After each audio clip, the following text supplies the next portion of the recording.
un jardin public, des marches accélérées, des interminables files d'attente, nous sommes à Bonanjo, quartier administratif de la ville de Douala. Ici se trouvent les délégations régionales de tous les ministères camerounais, dont le ministère de la fonction publique et de la réforme administrative, en abrégé MINFOPRA.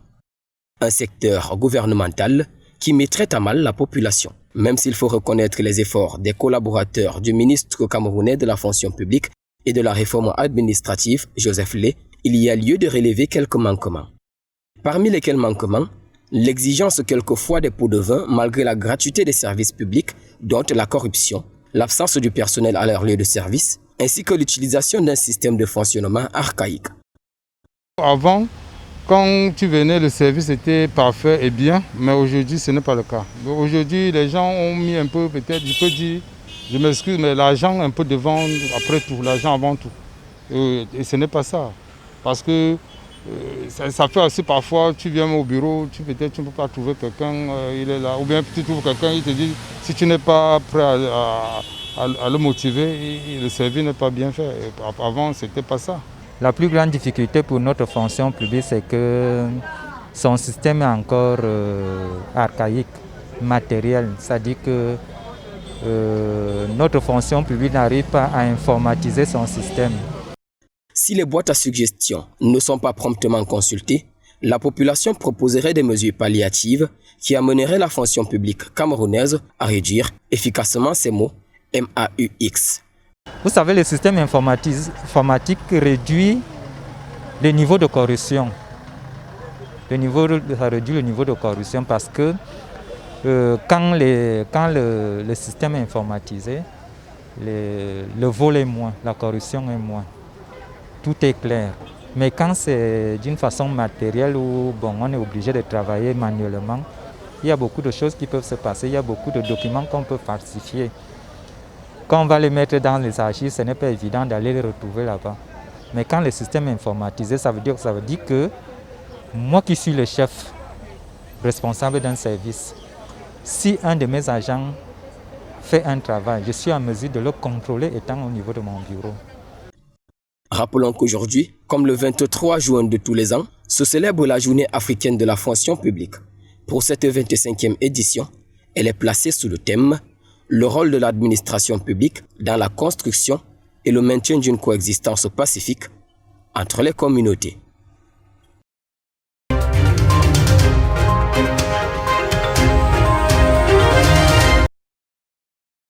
Proclamée en 2003 par l'Assemblée générale des Nations unies, la Journée internationale pour la fonction publique met en valeur le rôle de l'administration publique pour le développement et auprès des communautés.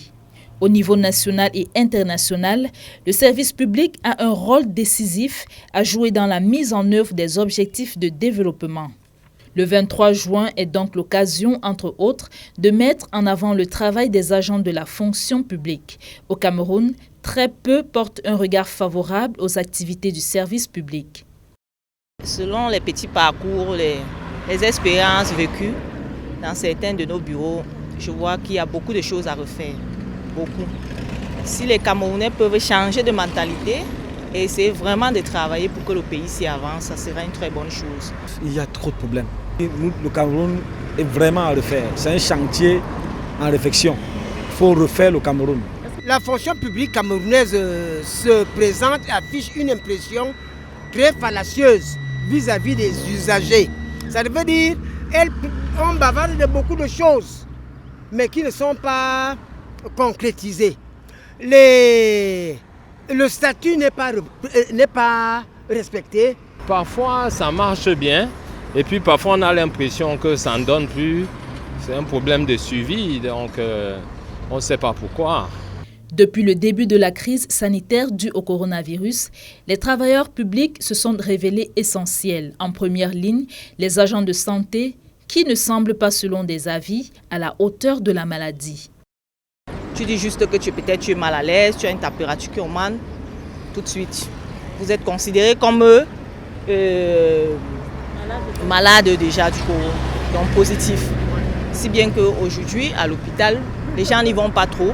On vous dit dans les médias que le corona, les tests sont gratuits. Mais il y a où on paye les tests. On vous dit, quand vous êtes malade du corona, on doit vous prendre en charge. Mais il y a des malades qu'on ne prend pas en charge, qui se plaignent au quotidien. Donc vous comprenez à suffisance que ça ne va pas. Moi je suis de l'arrondissement de Niété. Où nous ne sommes pas victimes de cette situation, bon, mais je peux jeter les fleurs aux médecins camerounais et au gouvernement de ce qu'il fait. Au moment où hommage est rendu aux travailleurs et travailleuses essentiels à bien de choses, il y a nécessité de réfléchir aux moyens de mieux les protéger, de reconnaître pleinement leur rôle et d'investir dans leur bien-être afin de reconstruire en mieux.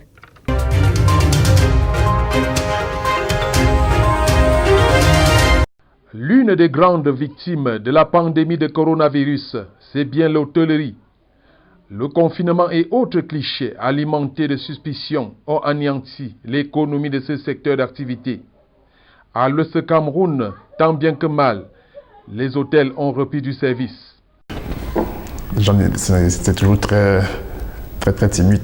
On passe les journées à n'y recevoir personne, parfois même des semaines. Donc vraiment, c'est très compliqué. Mais nous, on n'a pas fermé, on essaie de faire profit bas tout simplement, en utilisant nos activités au maximum. Parce que là, nous sommes un hôtel qui a un nom, de temps en temps, il y a des gens qui nous appellent pour le problème de logement. Mais ce n'est pas la grande... c'est pas l'affluence. Nous tournons entièrement en dessous de 25%. Les activités se déroulent au rythme du respect des mesures barrières. Bafoussam étant la troisième ville la plus affectée après Yaoundé et Douala.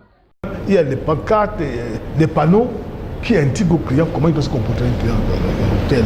Les masques, les lave-mains, il y en a, les gels, c'est posé pratiquement sur toutes les tables. Donc le client qui entre au mono-hôtel, dès l'entrée, il a un code de comportement qu'on a vu à travers le balisage. En entrée, nous avons un seau d'eau avec du savon. Et ensuite, nous avons ce petit désinfectant. Ensuite, nous avons ce thermoflash pour la température des clients. Des quelques clients qui viennent pour l'instant. À l'instar de la plupart d'entreprises, le personnel des hôtels ont été disposés selon la stratégie des gestionnaires entre l'option de congé technique et de rotation. Vous avez vu que je suis là presque seul. Ouais, ils sont en congé dernier, on va les payer avec quoi. Rotation de 2 semaines. On n'a pas voulu congédier les personnes parce que quand on les congédie, quand on doit reprendre l'activité, c'est toute une autre chose. On essaie de faire une rotation hebdomadaire. Tous ont bon espoir que ce virus sera vaincu le plus tôt possible afin que le business reprenne du poil de la bête.